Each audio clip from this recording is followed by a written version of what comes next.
How was a typical day for a young boy Igor back then? Ah, well, there are two phases. Oh, actually, there are three phases. Mm, Um, there are some things I didn't mention. One thing was, well, so first when we moved into some kind of a camp for refugees because we were sort of came as refugees. Uh, and So these were former military barracks. It was kind of an interesting experience. It was like a summer camp, but with not only us, but also many other adults and their families. And I mean, I was very sheltered, I think, when I was younger in Ukraine, despite all the upheaval.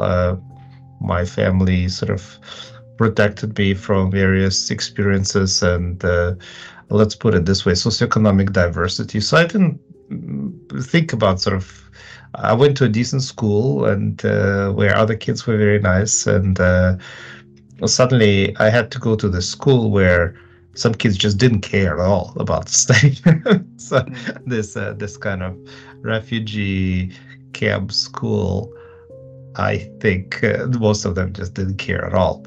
Uh, they didn't even think that the knowledge is interesting or school is interesting, and so just like having that experience and at the same time the freedom, that was cool, but it was weird and it was only temporary. It was for about a month, and then 3 weeks actually, and then we moved to West Germany, to Mülheim an der Ruhr, um, where we stayed for I think another 3 or 4 months, and I was we were looking for an apartment in the meantime, and so like learning the language. So I went to school with other Germans where I don't understand 80% of what they're saying. I do remember that, and I would come home, and I have this thick book. This was before, you know, Google Translate can do things on the fly for you, or ChatGPT or whatever. And instead of that, you have this thick dictionary, and you try to translate the little assignment, one word after another, and make sense of it. I do vividly remember that sitting into the night with a dictionary, just to make sense of the instructions of a sentence. Uh, and so some things I couldn't do at all.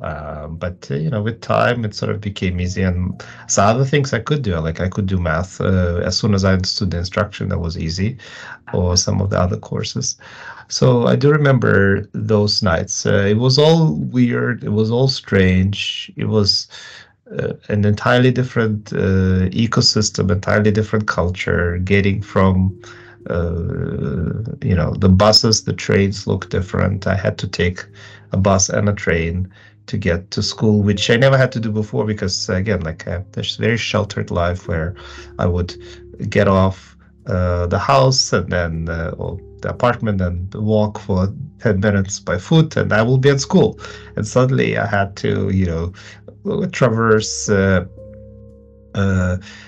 half a city in one of the most densely populated areas in Germany, in Europe, as a matter of fact. And this was quite an experience. So that was the second phase. And then the third phase is, so we moved to another city, to Essen, which was sitting next to where I grew up. And my mom was diagnosed with cancer. And her stomach was removed. She had a pretty bad terminal diagnosis. She did survive for the next 5 years, but it was pretty bad. And that sort of the experience of my dad was trying to get a job, and so he was either taking German courses or he then found a job where he would be living somewhere else as an engineer, doing to sort of work there and come back home on the weekends. So then I'm the oldest boy.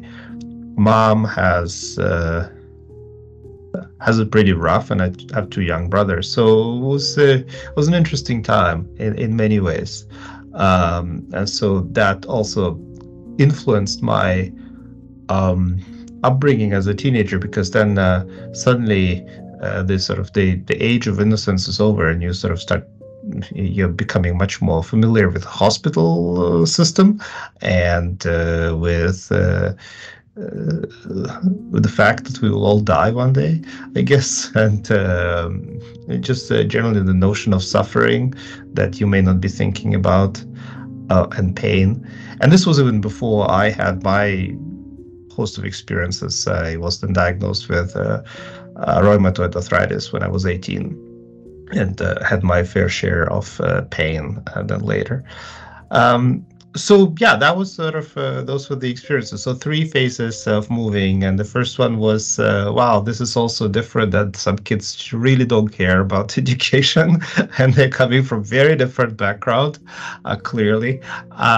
Second one about just being in a completely different environment, which is so widely different, and not understanding a single word. So that then of course came, like I did feel sense of agency, sort of learning more and more, and suddenly I was able to speak, and suddenly I was able to master tasks, and suddenly I was able to master tasks better than in German, in the sort of the class on German language better than my classmates. And that was after 2 years. That was kind of really remarkable, and certainly gave me a sense of mastery and competence that I don't think I had. And then at the same time, the situation with my mother and what that entailed. So yeah, also some of the experiences.